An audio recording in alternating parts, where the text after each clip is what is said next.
Following 8 years as a criminal barrister in his home city of Liverpool, Frank worked for a decade in the Balkans and throughout the former Soviet Union in international human rights protection, criminal law reform, and institution building at the highest levels of government. He developed particular expertise in missing persons, human trafficking, and torture prevention. He also served for a number of years as a reserve officer with extensive operational experience, retiring as head of his service branch. Later, he served as the first justice advisor to the UK mission in Helmand province in 2007-2008, and worked in a similar role at the UK embassy in Libya during and after the war there. He also worked in Ukraine during the current war and is the author of several books, including the best-selling Losing Small Wars 2017, which was selected as Book of the Year by The Times and Amazon UK. His aerial warfare book 2018 was placed on the RAF Chief of Air Staff's reading list and was shortlisted as Military Book of the Year by Military History Matters magazine. Frank, welcome to the channel. Thank you, Jonathan. Great to be here. Well, I've binged on many of your interviews that I could find online, and I think that's going to make for a lively debate. Let's start with this idea of victory, because it's being debated at the moment, and I think it has to, given the context of how much men and materials are being thrown into trying to achieve Ukrainian victory. But does it mean different things to different people? That's the problem. That if Ukraine's idea of victory does not, or success, but let's say in their case, victory, that's what they call it, does not align with the United States, I think NATO is irrelevant in this, then we have a structural problem. So I'll give you an example.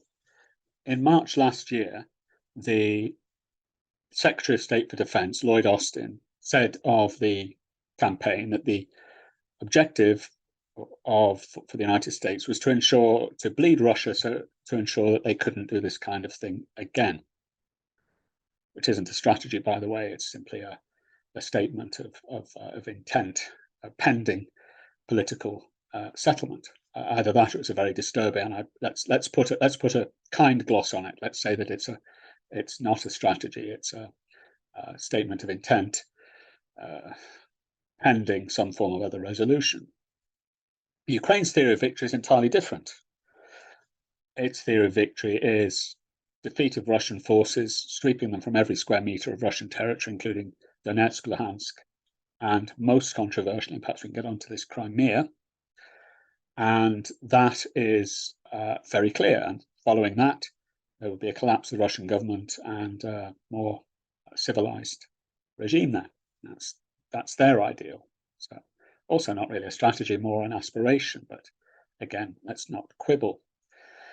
Then you get the much of the American political elite who see, and I quote Blinken on this, not verbatim, but you can find the reference, that we support Ukraine in its aspirations to retake their land up to Crimea.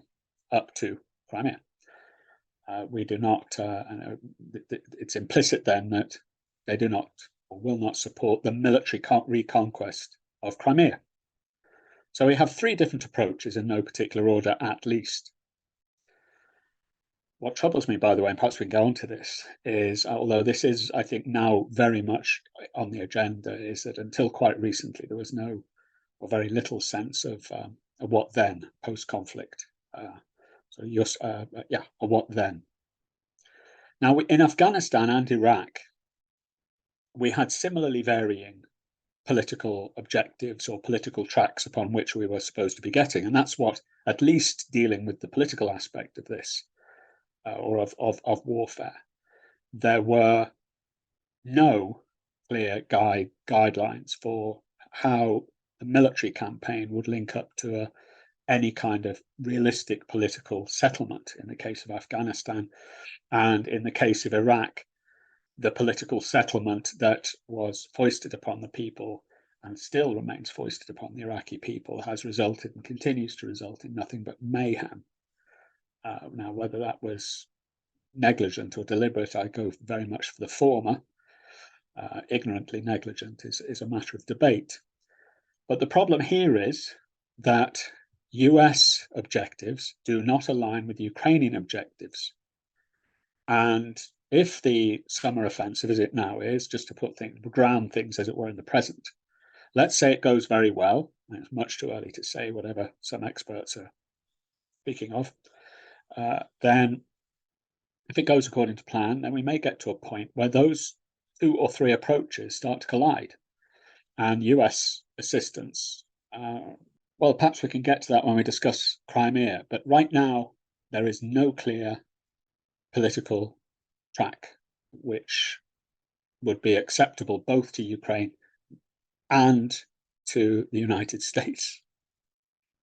And I think Ukrainians' point of view is interesting on this, and it comes from a deep local knowledge. And we'll come to that in a minute, because I think a lack of local knowledge, in fact, a lack of even now understanding of Putin's motivations and his mindset may be leading to policy decisions that are perhaps not realistic. And I think what Ukrainians would say is, well, first of all, we cannot think of even Crimea as being purely Russian. That is a propagandistic line. What you've got is a deported population from that territory. You have many Russians who've been bussed in. They're not natives there at all. The estimate is up to 2 million. But also anybody under occupied Russian territory is also suffering. So I think the point of view there is actually we're liberating these people rather than just ejecting the Russians. That obviously is a humanitarian compulsion.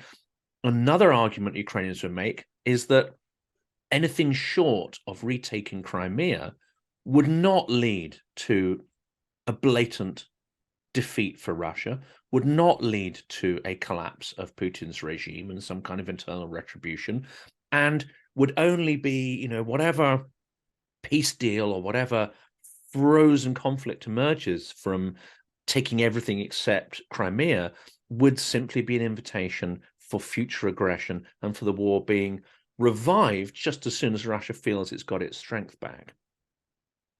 Right, and that's why we should be thinking now about how to ensure that Ukraine is protected into the medium and long term, something which is just beginning but has not yet really got any legs. And I've written a couple of articles in various places, for what it's worth, outlining how that might be done reasonably painlessly and relatively cheaply. But anyway, yeah, that's absolutely the case. And let's not forget that President Zelensky and the senior leadership in Ukraine have promised their people they will reach it, that the losses that they're sustaining are being sustained in order to render the land whole again, as it were. And then there's a realistic political problem here, because anything short of that, and the country risks in the future, I would suggest, at best political turmoil and at worst perhaps fracture. And now whether we can put that at the feet, as it were, of the Ukrainian senior political leadership is moot, because what else can they say? But the trouble is, I think the Ukrainian people believe that their brothers, cousins, sons, fathers are dying and sustaining serious injury for that purpose, and anything less simply won't do. Now, the problem, of course, from the Russian perspective, is that whilst I think most Russians, but this is what I'm fairly sure about, and I'm sure it'd be interesting to eventually to have this confirmed, but most Russians don't believe that Zaporizhia, Kherson, or even Donetsk and Luhansk is part of Ukraine. One Russian opposition figure told me, a good friend of mine, that we don't care about those. And as for places like Zaporizhia and Kherson, it's obvious that that's Ukrainian heartland, almost by definition. But, she said, we all believe Crimea is Russian.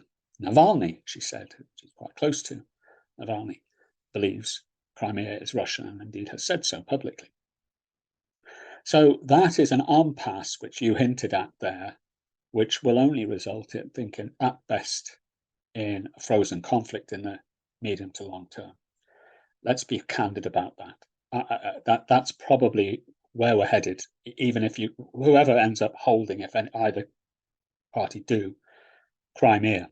And for that reason, Ukraine will need protecting into that, if we believe what we say about Ukraine moving to the west, as it were, conceptually, Ukraine needs to be protected in such an eventuality, undesirable and suboptimal though it is. And Ukraine is also an integral part of the economic future of Ukraine. So Crimea is an intrinsic part of that. So again, if Russia has this toehold from where it can project power into the Black Sea, it puts the bulk of Ukraine's economy at risk, at least in terms of raw materials and supply, which is only really economic to deliver by ship. So there is another form of, I say, economic terrorism, or if Russia maintains control over that, it can still seek to create, as you say, an area of chaos. It can still seek to try and ensure that Ukraine is perceived as a basket case, and make that case that it's a failed state, because they've gone out of their way to try and make sure that it is. Yes, that's right. And, there's a slight myth about this. There's a very large base, as you know, Sevastopol on the Crimean Peninsula, that's been the cause of conflict for now and then every few decades. But Russia has other naval bases on the Black Sea, and they can operate from there if necessary. It's not it's existentially necessary for Russia to be in possession of Sevastopol. It's just found it convenient to claim as such. But I mean, these are realities, that you have this aggressive Eastern power, which is unlikely to stop being aggressive, whoever ends up, and in whatever form Crimea politically shows itself out to be, which will depend to a considerable extent on military successes of Ukraine over the next few months, or perhaps even years. But Russia isn't going away, and it will seek. And by the way, my Russian opposition friends make it very clear to me, you want to be very careful, particularly Ukraine wants to be very careful what they hope for, because it's conceivable there could be a new regime in Russia, but it is hardly conceivable at all, they say, and this is the opposition, that new regime will be anything better than the one that's there now, and on the contrary, it could be considerably worse. And in those eventualities, whether a Putin or Putin-like regime remains, a worse one comes along, or indeed a better one, that the claim on Crimea isn't going away, and Russia as a considerable military power with designs on control over its western neighbour are unlikely to go away, and therefore we have a future, whether we like it or not, of some instability. And there are some answers to that, all of them depending on the political will, of course, of the EU and especially the United States. I've got my doubts about the latter. I mean, that's an interesting one, because that line, I mean, I've been creating a list of, I would call it sort of semi-propagandist and full propagandist lines. And that's a real classic one there, which is the idea that someone worse than Putin can come along. Now, from a Russian perspective, that's entirely possible, because at the moment, it's still, I mean, as brutish as it must seem to us from the outside, we know that terror inside Russia could be ratcheted up a great degree further. So, of course, from the Russian opposition perspective, yes, absolutely, there could be someone who's considerably worse. From the Ukrainian perspective, can't really get much worse than the current regime. So it's a matter of perspective. But that also leads on to other propagandist lines that may be having an influence on Western decision-making. And, of course, one of those is the Kakhovka Dam. We see an extraordinary act of ecocide, ecological terrorism, targeting, nature, infrastructure, people, communities. I mean, it ticks every box, every sort of terroristic, one could even say perhaps, genocidal box. But the response to that has been particularly ambiguous, weak, and muted. There's no real pushback or ratcheting up of sanctions or any actual action into that. And I'm wondering whether this is really being taken on board. And given Putin's mindset, I mean, Ukrainians, I think, sort of understand this and believe this, but it's not actually widely understood. And that is that Putin escalates.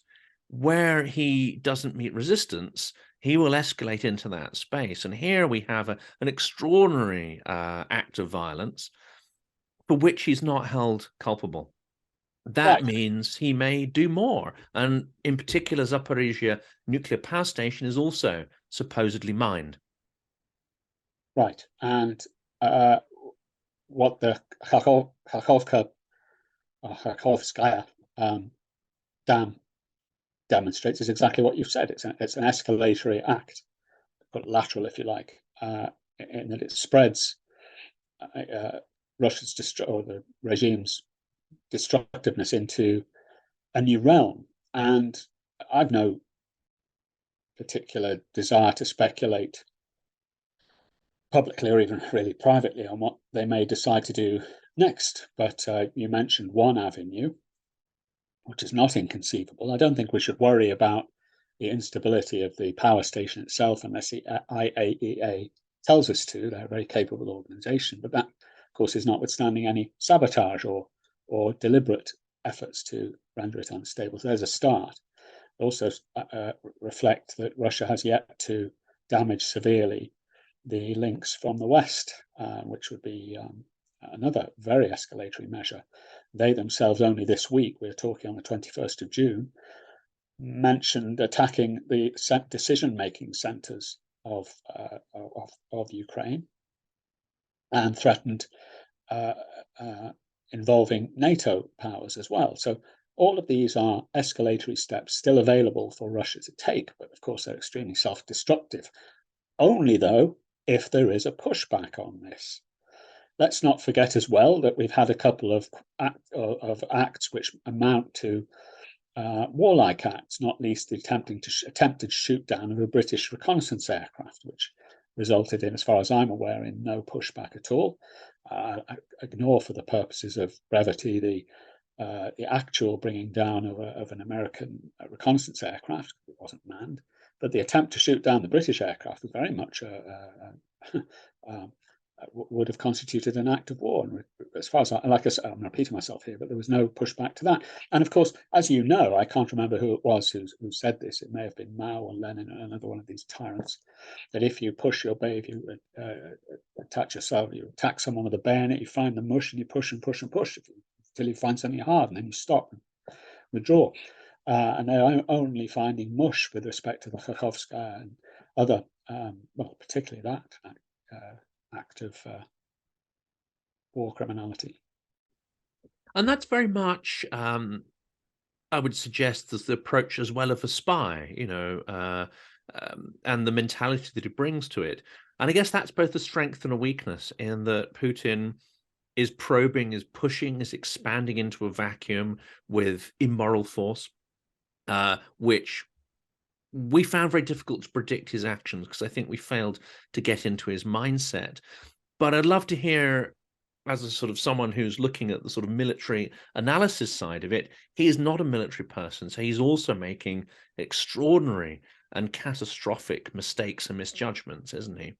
Yes, resting on advice from, I understand, FSB originally. That's strategic advice, the catastrophically wrong strategic advice that the army of Ukraine would collapse and the people would eventually welcome the Russian army. And all of this is symptomatic of that syndrome you've described. And we also see it by which is a grand strategic syndrome, is it not pushing back, not understanding that there are some regimes, in fact, communist regimes, essentially, or authoritarian, let's say, such as China and Russia, that respond to forcible responses.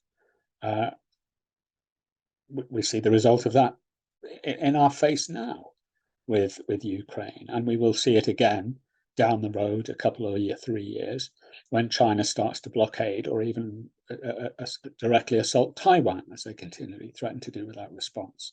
And we see again, I don't want to get into the Taiwan side, but I follow it very closely, actually, the Taiwan situation. But it's set the same kind of syndrome that we have politicians in the West who do not understand the utility of force and the utility of force to respond to force and deliver messages and clear messages that behind this force is a will, and that will not be broken by threats, because we understand that ultimately we will prevail for various reasons. But our politicians do not seem to understand that, and I suspect that comes back, as you hint there, to the fact that our opponents are hard men. That's what they are. Never mind the gender stuff. They can be hard women. No woman is hard, or no person was ever harder in this respect than Margaret Thatcher, whether you like her or not. We haven't time to get into that. But Putin is a hard man. Xi Jinping, a hard man. Assad, hard men. They respond to force. And in Putin's case, of course, as anyone who knows him, and I've met people who knew him, is a gangster. And gangsters respond to force, and bullies respond to force. And unfortunately, force is not what they've met, except in Ukraine, where they really don't understand it when it's effective against them. And it's a zero-sum game, isn't it? So whatever weakens your enemy is good for you. There's no win-win mode of thinking here. And that raises something else you mentioned earlier about the conception of victory. If we don't have a united idea of what victory is, if that is misaligned with Ukrainians, then there's two outcomes to that. One is we don't supply them with the appropriate machinery to deliver that victory. The other one is that we tie their hands behind their backs.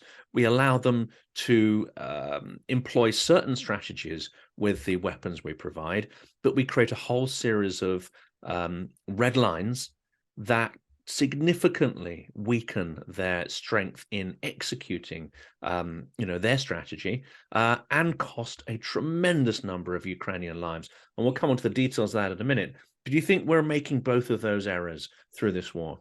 Absolutely. But through careful calibration of weapons supplies, ensuring that we don't annoy the Russians and don't result in this escalation that everyone's afraid of. And it's beginning to happen now, but it's beginning to happen on Russia's terms. And we will get into the detail of the weapons supplies, but I'll just summarize the whole thing by saying I cannot, and not only me, I don't have any particular wisdom in this at all, but plenty of other people, clever and better informed than me, cannot understand. I mean, literally cannot understand. If you're going to fight a conventional war, which we are, and a war à l'outrance, as the French used to say, to the limit, so it's an existential war, certainly for Ukraine, we claim or proclaim as an ally, but perhaps even certainly for Western credibility, then fight it à l'outrance. That means that has certain consequences in terms of the equipment that you supply and the determination you put behind that in the form of that supply. Coming to the details of the strategy as well. So the limits we've placed on Ukraine have forced it to be extremely inventive. They have been using drones and equipment that doesn't come within the red lines, i.e. supplied by us, or where we have not put those red lines in place for certain equipment. And, they very creatively created a sort of an insurgency, a sort of little green men of their own, in order to conduct operations on Russian territory. Extremely bold move. They're sending drones, though obviously everyone's seen the one that exploded over the Kremlin, but also the ones that targeted apparatchiks and the sort of rich elite in a suburb of Moscow. So they've been forced to do incredibly creative things to, one, gain advantage, two, to preserve Ukrainian lives. But I wonder what more they could be doing, which perhaps is being restricted because of behind the scenes, signals we're sending them about what we think is acceptable or unacceptable. Well, I'd like to make it clear that the Ukrainians run let's call it propaganda, more accurately, information warfare risks in doing things like flying drones into residential areas of Moscow. One understands why they do it, to deliver the message that no one is safe and that your air defenses can't defend you. But the problem is there when you have 3 or 4 little girls killed, is whether they are killed or not. They will be, if you see what I mean.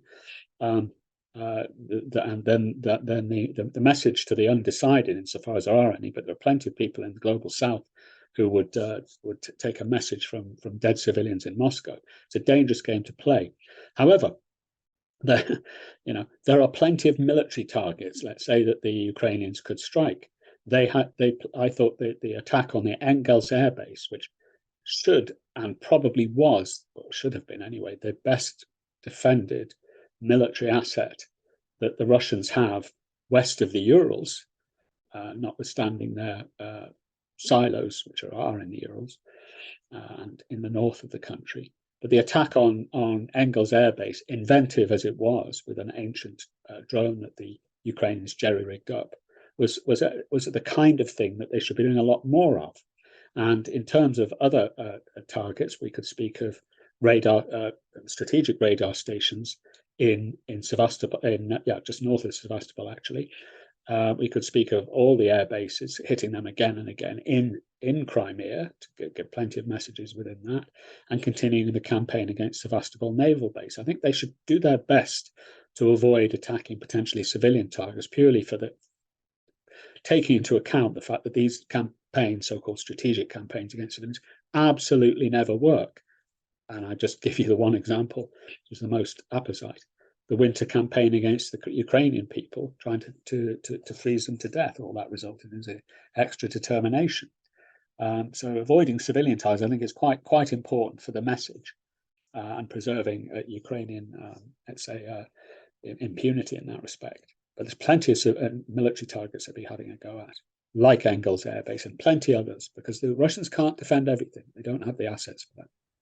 And do you think the insurgency, I mean, I thought the insurgency acts around the border areas are particularly inspired, but of course they run a significant risk of harming civilians. But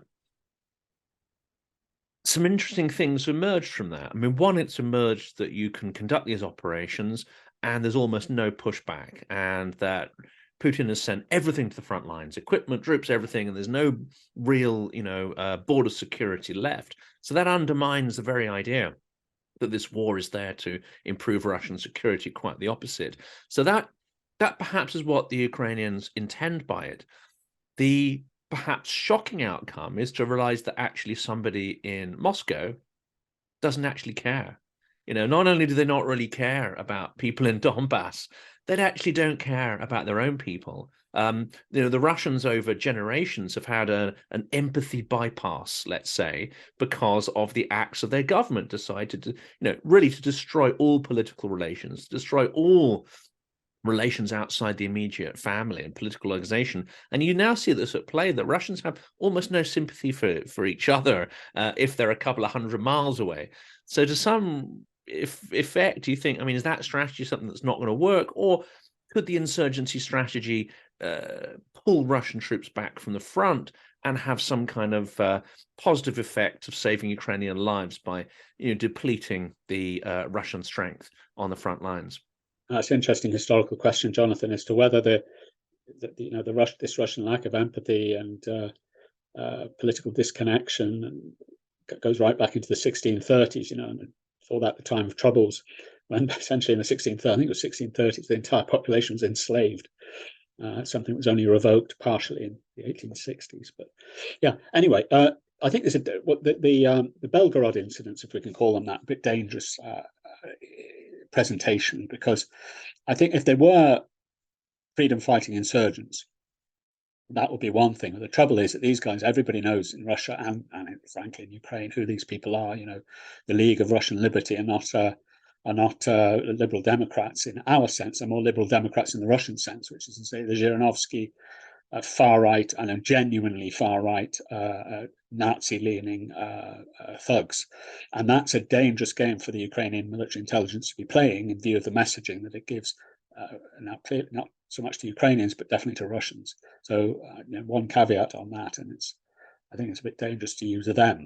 But certainly the idea of behind the lines sabotage and what have you, of the kind, by the way, that's starting to happen in Belarus, where the insurgents and the forest brothers, if you like, to coin a Baltic phrase, are very much not associated with Nazi sympathizing extremists.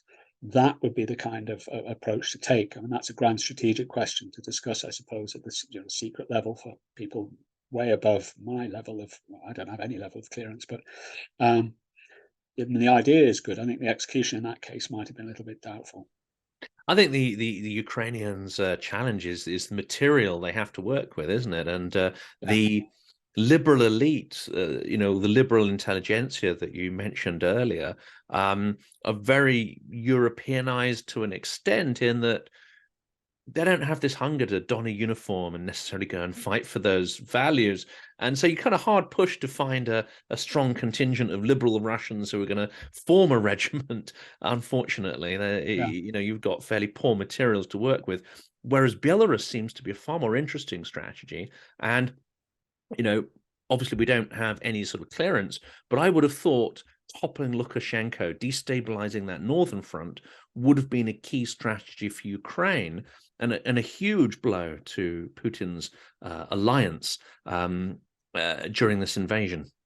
Yeah, I've spoken to quite a few Belarusian friends about this in the opposition there, or they're not there, but they take the view that Lukashenko is being very careful about this because whilst the Belarusian army is of no military or virtually no military consequence, the idea that any of it would cross the border to attack Ukraine would result in, it depends on whose assessments you buy, but you know of the elections in Belarus in 21, they didn't go well for Lukashenko at all. There's a huge constituency in that country, rather sophisticated country, which knows full well where they are politically, and that the Belarusian people simply won't accept that, and that the regime will be toppled, which partially explains, I suspect, I'm not an expert on this, partially explains the fact that Belarus is, caveat the rather rash deployment of nuclear weapons, which we'll perhaps come to, is being rather careful on this, confining their involvement, both, I think, direct and indirect militarily, to training, which is what the Belarusian army is doing at the moment. And there's lots of rumors and so on. I mean, one of those is that the Belarusians are not being given the codes to launch any of those missiles because Russia would fear them being fired back on themselves if Lukashenko fell. But it's an interesting situation there. And turning again to this other strategy. So Russia seems to have dug in actually quite effectively and learnt some of the lessons of the last year or so. Which is surprising because perhaps we thought that they were incapable of learning lessons. And they are clearly going to make it extremely painful in terms of equipment and life for Ukraine to take back territory in Zaporizhia and so on. And it's not quite a Maginot Line, but they certainly have some strategies in place that make it difficult and costly. We know, however, how the Maginot Line and all these sort of concepts defeated, you go around the back. And this, are we again tying Ukraine's hands behind their back, preventing them from taking the obvious military strategy, which is to take a shortcut through Russian territory to basically take apart these defensive measures rather than tackling them head on? Yeah, that would be called the indirect approach. It's a 1930s British phrase, essentially speaking about much the same thing, that you attack where your enemy is weakest, destabilize them in that way. Just to cover off just the Belarusian nuclear thing, I think very briefly, if I might, Jonathan, clearly it's saber rattling and not even message, very poor messaging. But the fact is that if the Belarusians have those bombs, I don't think they've been given missiles, but if they have the bombs with nuclear warheads on them, they have not got delivery systems that can put them anywhere without being shot down very quickly by Ukrainian air defenses. They simply don't have that. And the Sukhoi aircraft that they do have, a couple of dozen of them, are old, decrepit, and certainly not capable of that kind of delivery. So we needn't worry about the Belarusian nuclear weapons. Again, the point you made about them being turned on the Russians is very well taken. I suspect, in fact, certainly the codes are in Russian hands. But even if there was release given by, assuming that good faith, which is a completely ungrounded assumption in the assertion that this is a Belarusian asset, even if those codes were delivered to the Belarusians, they couldn't deliver those weapons. But as to the defensive, yes. I don't know where they would strike the Russians, as it were, in an oblique or indirect fashion. But one of the fears that one has, goes back quite a few weeks, once we started to realize that these defenses were significant, or at least formidable, is the example of the Battle of Kursk. So the Maginot example is one where you went round them. It's difficult to see whether Ukrainians could go around them without hitting Belgorod and Rostov, which might be quite difficult, and involve logistical problems and air power and all the rest of that. But going straight through them is a really difficult task. You know, the Germans in Kursk, July 1943, had faced similar defenses with air superiority, which they won on the first day, and ground to a halt after 10 days and were forced to withdraw against a counterattack. I don't see a counterattack from the Russians, but the problem is you can culminate, as it were, too early in that kind of operation, find yourself stuck in the middle of nowhere. I am certain that is now the major concern of General Syrski, who's commanding this operation now. There's been an operational pause, which you would expect. We're on the 21st of June here. That's what you expect. This is not a defeat. It's not a failure. It's an operational pause. I was in Kiev 4 weeks ago. I'm going to be there again next week. They told us 4 weeks ago, and they'll tell us next week, that do not expect one operation here. This is going to be a series of difficult bite and hold operations, which will take a long time. Nobody must be deceived or gulled into thinking that this we expect or anyone else expects this to be either easy or brief. So this is exactly what we'd expect. You're going to expect losses. You're going to expect dynamic defenses. You're going to expect that the Russians have learned lessons. This is not a surprise to Ukrainians. They expected this, and they declared as much last time I was listening to them directly in person. But there are historical precedents, which no doubt certainly the Ukrainians will be aware of, that they're going to need to take into account, as well as the realities on the ground of breaching defences like that. I think they will do that. It's just going to be costly and it'll take a long time.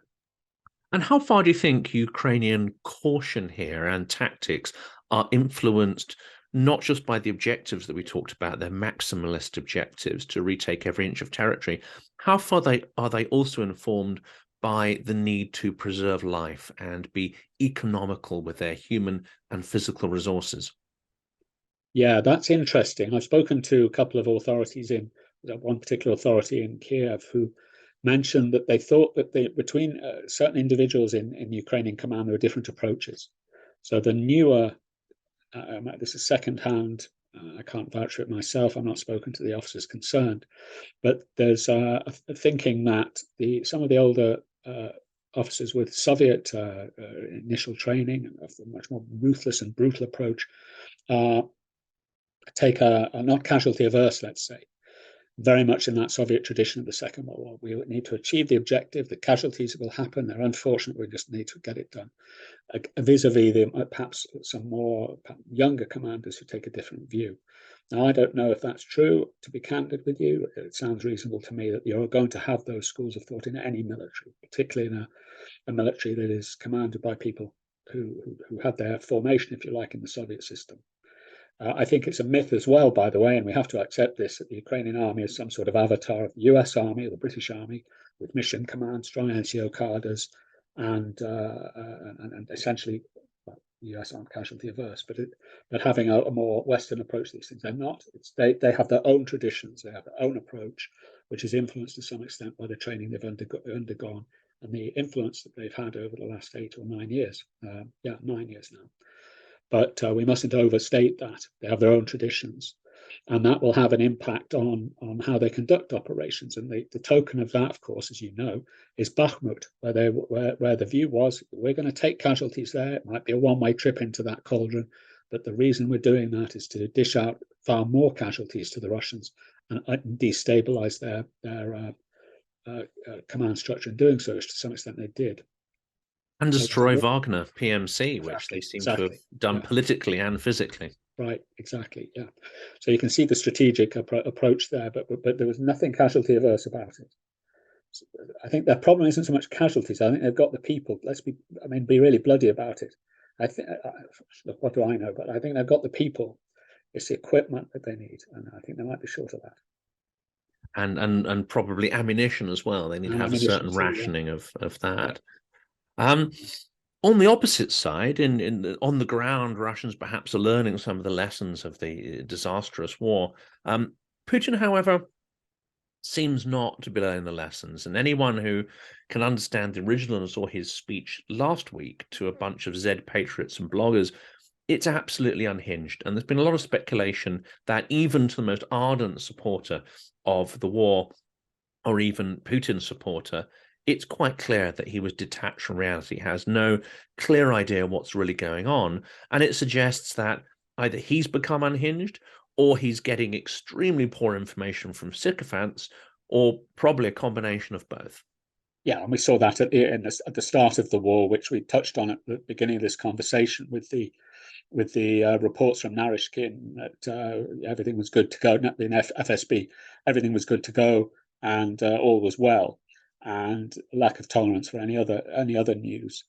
And yeah, you saw that in plain sight last week too.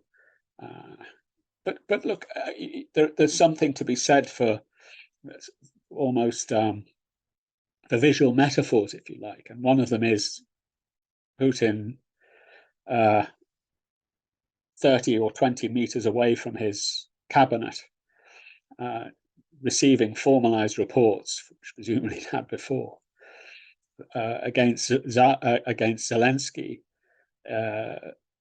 in a room 5 meters by 7, poring over maps next to his commanders. And there's a metaphor in that. And, whereas Stalin in the Second World War got over that, having murdered many people for giving the wrong messages initially, not least Marshal Tukhachevsky, probably would have won the war for him on his own. He got the message pretty straightforward and pretty quickly. He needed to take advice from people who did know what they were doing, namely, in that case, Zhukov and Rosokovsky and others like that, who were tough men and very capable, not casualty averse, to put it mildly. But Putin doesn't seem to have taken that on board, as we see last week. I've no doubt at all, by the way, that there are fine Russian commanders. I know people who've taught them, and these are not stupid. I think perhaps just that the ones who should have risen by virtue of the evolutionary rules of combat are the wrong ones. Yes, and I think in a nepotistic system, actually being innovative and having a strong opinion actually relegates you to the lower orders or pushes you out of the system entirely. And that's one of the problems, isn't it? Yeah, it's not a problem, shall we say, confined to Russia. I wrote a book about that concerning Iraq, Afghanistan, our own good generals, perhaps the best of whom did not quite reach the top, let's say. Another aspect of Stalin, not that I want to really praise him in any way, but at no point did he cede the monopoly of state control over violence. And this is an extraordinary aspect we've seen of Putin in the last couple of years, and that is the rise of the private military company, the rise of oligarch-controlled sort of security and military interests. Does this hint at some fundamental fragility and weakness of not just the Russian state, but also Putin's grip over it?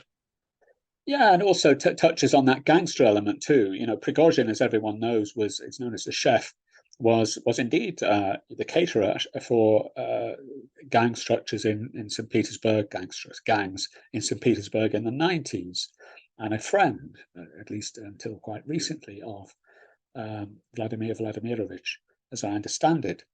They aren't the only private military company, by the way, on the line. There are others, notably one called Sparta, I believe, which holds the line, although not in such great numbers, to the south of Bakhmut, or held. This is a month or two ago, so I don't know where they are now. But there is this, of course, that speaks to a client state. It speaks to a corrupt polity of cronies, friends, and criminals.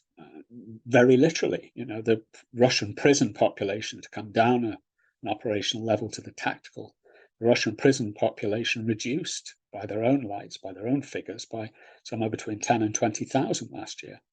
I think many of whom are now lying dead in the ruins of Bakhmut. And something else you mentioned there, which I think is interesting, and that is that Ukraine has its own military traditions. It has perhaps a generational shift from the sort of Soviet mindset to more sort of NATO training. What it's also contending with is something that Western armies don't have to contend with, and that is a vast array of different equipment, much more than anybody, let's say, in a British, Finnish, or whatever professional army would have to face with. So many different varieties of equipment. I would assume the manuals and instructions in a variety of languages as well, but also the reports are coming through that actually some of the equipment supplied has been defective. And then actually a lot of equipment that's been promised has simply not come through, and contracts have not been enforced or chased up. So what is going wrong there? And add this to the extraordinary challenge Ukrainians have of really getting to grips with this vast array of different equipment. Right. Well, that's a result of one thing, and that's the result of the lack of determination or unity of effort of the West, and specifically the United States. So, to give an example, the Ukrainian army, as I understand it, has either 13 or 14 different types of tracked 155 millimeter artillery pieces.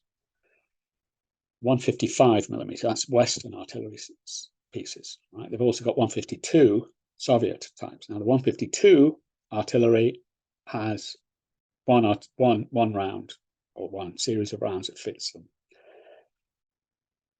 The 13 or 14 types of Western artillery, many of them, take different kinds of shells.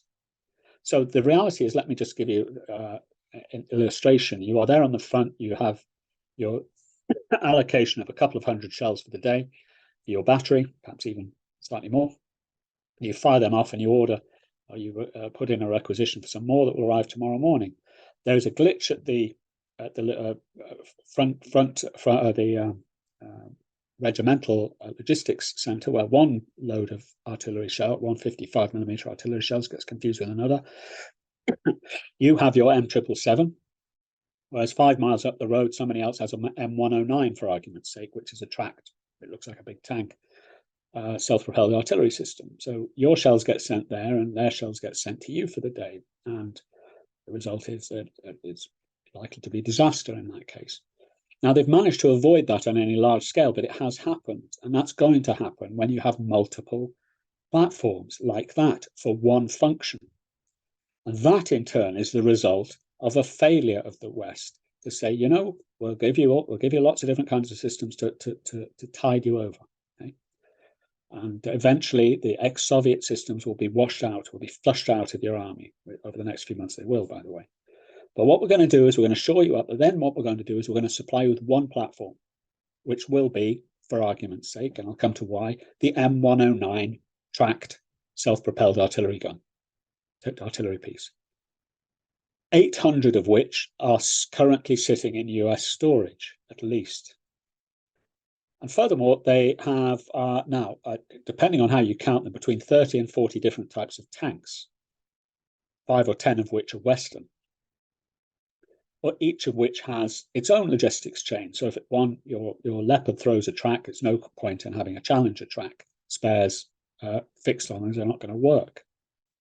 So in that case, it's beholden, surely, isn't it, to Ukraine's suppliers to say, well, what we're going to do in the short to medium term, the next few months, is supply you with several hundred Abrams tanks, 2,500 of which sit in US storage. Now, you can't just pull them out of storage and put them on the line, but you can stream them in. You can turn the faucet, as the Americans would call it, on and start feeding Abrams tanks into the system so that by this time next year, in 2 years, because this war isn't going away, and as we've said, the Russian threat isn't going away, by the end of that, you have a strong force of one type of tank, of one type of artillery system, supplemented perhaps by others in the odd regiment here or there, but that's okay, and so forth, and go on into armored fighting vehicles, the Bradleys, of which another 2,000 sit in US storage, and so on. You get the message. The trouble is that this isn't being done. What's being done is that people are conducting this war as if it's going to end sometime later this year and everybody can then go home. And that's not going to happen. And it's simply not good enough, for example, to say, well, the Ukrainians lost 16, as they did, Bradleys in the first wave of their recent assault. Okay, so we'll replace those 16 sometime in the next couple of months. The message must be, we are going to replace all your armored fighting or infantry fighting vehicles over the next year and give you a complete fleet of armored fighting vehicles and infantry fighting vehicles and tanks, which were designed to kill the kind of tanks you're trying to kill, and which are very difficult in themselves to take on. That is not happening, which gives me great concern, by the way, for how things may be the end of this year and the beginning of next. And even when that political will kicks in, the training, the shipping of this equipment, getting it to the front, creating the logistics lines, I assume you are, even when that decision finally gets made, reluctantly people dragging their feet, Yeah. you're still maybe months away from that equipment actually being usable and having an impact. Right, but you can make a start now. Should have been done a year ago. And as I said, we're not talking about here transporting hundreds of tanks over, and there you go. They now have a new fleet of tanks. It's replacing losses with new or newly available tanks, or whatever kind of vehicle it is we're talking about, or platform. And that's not being promised at all. It's a drip feed of, for example, let's give you an example. So I think there are 34 Abrams tanks been promised. Not 2034, by the way, at some point, but 34. Abrams tanks are currently not being deployed by the Ukrainian army, but because they're not there, they're currently being refurbished. So 34 tanks are being refurbished, wherever it is, somewhere in the east coast of America, and they'll be delivered in autumn. As far as I know, there's no word that another 200 will follow in February, and 500 will follow this time next year. No, 34 by autumn, sometime then. By the way, the same applies to the Leopard tanks, which of course were the subject of so much controversy earlier this year, and which to some extent triggered those Abrams. Oh, sorry, it's vice versa, wasn't it? Nobody should be under any illusion that the Ukrainians are going to get a couple of thousand Leopard tanks. That's not going to happen. They aren't there to give. But the Abrams are.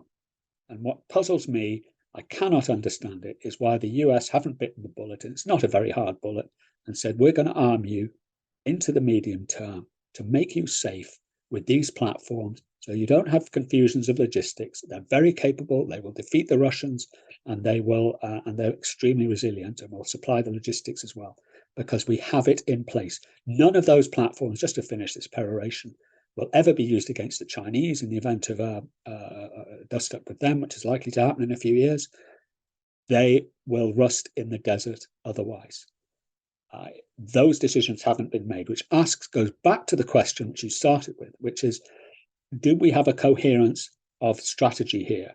Do we really want them to win this war? Do we really want them to retake their land and secure themselves into the future, and thereby secure the rest of us? I don't see evidence of that in the medium term, frankly, right now. So we're still arming them to survive, not thrive necessarily. You put it better than I ever could, as the bastards used to say. And following on from that as well, if we are just sending them stuff that is in storage and not even all the stuff in storage, we're not necessarily building the factory supply lines. So is there any investment there? Is there any thought that actually, we need to be scaling up, not for total war, but for a far bigger scale of commitment to arm not just Ukraine, but also ourselves? No, I don't see that. I can speak only to the Brits. It may be a shock, it certainly is a shock when you speak to East European colleagues, that the British Army can deploy 2 mechanized brigades with some tanks to Eastern Europe. It would take several months to do so. 2 brigades, about 10,000 people, and 100 tanks or so. That's the British Army, the vaunted British Army. I won't even start on the Navy, it's not even worth it. As for rebuilding that force to some kind of credible deterrent force, you're talking about a period of between 5 and 10 years to do it. And by the way, there's no sign of any political will that that's on the way. Yes, there are efforts, no doubt about it, to increase the production of ammunition. And those efforts are highly credible. They seem to be in train right now. The purpose of which, of course, is to ensure an ammunition supply both to Ukrainians and, of course, to ourselves. The trouble is, in the case of the British Army, which I can speak to a little bit, we have 12% of the artillery we had in the weight of artillery, which means the weight of fire, the number of shells you can fire at the enemy, 12% of what we had in 1989. Roughly, we've 15% or so of the fighter force, maybe 20 at a push. If you count their being better fighters, maybe you can say 30, possibly at a push. 30% of the air force, if you like, what you had in 1989, with a similar threat. or even perhaps, as we now know, a lesser threat. We won't go with the Navy. And the same is true of all Western forces, not excluding the Germans, whose so-called shift and beefing up, if you like, of investment will result in very trivial increases in capability. Now, the problem is, in the late 20s, what we're going to see, and there's no question about this, is the US start to withdraw from Europe to what they consider to be their strategic priority, which is the Western Pacific. No doubt about this. Americans have said as much. They'll leave a couple of fighter wings here and 2 brigades or so, and they will rely on the Europeans to defend themselves, as they very well should. That will have, and I don't think people have grasped the reality of that yet. The only people who have are the Poles and the Baltics, and of course, Ukrainians. We haven't, the French haven't, the Germans haven't, the Italians haven't, which are the main and indeed only significant military forces, notwithstanding the Norwegian Air Force, in the alliance at the moment. I stand fast, by the way, the Finns, of course, who will be able to defend themselves quite nicely. Finns and Swedes seem to take these matters a little more seriously, perhaps. Well, my last question might seem academic, given that the probing operations that we're seeing in the counteroffensive are not, delivering these big PR news headlines that perhaps we might have expected if we were watching, say, the Kherson offensive or Kharkiv and the retake of those. My question really is that, if this really starts to gain some traction, how are Ukrainians planning to avoid the risk of outrunning their logistics and commands, their command control, as we saw happen when Kherson and Kharkiv was taken? And how would they plan for the, huge capturing potentially of equipment and prisoners, as well as Russian casualties, if we suddenly did see some sort of surge in their offensive when it really scales up? I've no doubt at all that they've done the staff work for all of those things. That's certainly the case with respect to prisoners of war, which is my sort of field. I've spoken to some of the staff officers involved. I can't speak to the capture of equipment. They've, as you know, the largest single donor of tanks to the Ukrainian army so far has been the Russian army, with 530 of their tanks captured and now turned around and used against them. It says something about the numbers coming from the West. As for outrunning their logistics, I don't see that happening. I think they're more than capable of doing the staff work to organise that properly. I think there is a slight concern, though, of them outrunning, and we've seen this already, outrunning their air defences. And I think that's one of the, I won't say lessons, but one of the messages they're going to take and listen to, if you like, from operations over the last 2 or 3 weeks, that they're going to need a lot more in the way of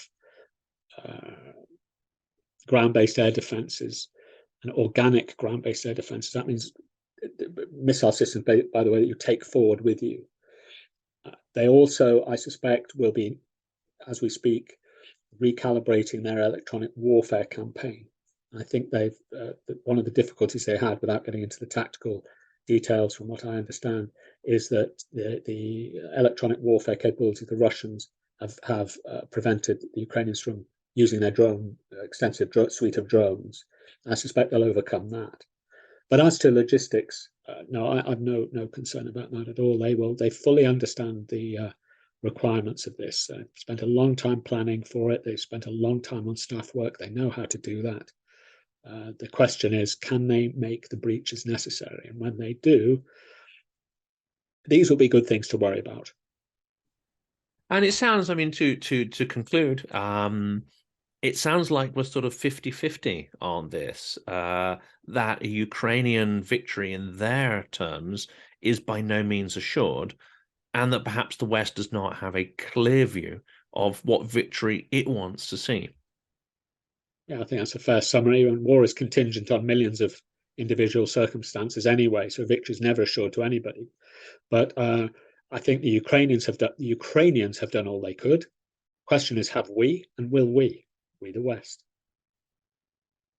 And that's an interesting place to end. I think if we regroup in a couple of months' time, some of those questions will become a lot clearer. But I want to say thank you so much on behalf of the audience. This has been absolutely fascinating, and I strongly encourage people to see your interviews and appearances on the media when you do those. Thanks very much, Jonathan. It's been an absolute pleasure. And there'll be links to your books, of course, in the description, which everyone is encouraged to buy. Thanks so much. Thank you, sir. All the best.